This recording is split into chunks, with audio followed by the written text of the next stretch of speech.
పద్దెంది పడి మెట్ల పైకెక్కి గుడికేగు భక్తులకు ఎదురొచ్చే బంగారు స్వామి ఇరుముడులు స్పృశించి శుభమును దీవించి జన బృందముల చేరే జగమేరు స్వామి తన భక్తులొనరించు తప్పులకు తడబడి ఒక పక్క ఒరిగెన ఓంకారమూర్తి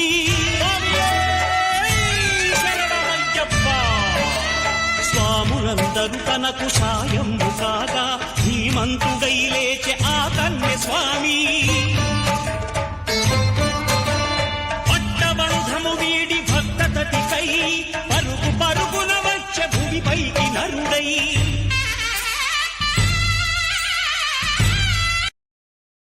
Download ShareChat. Download ShareChat.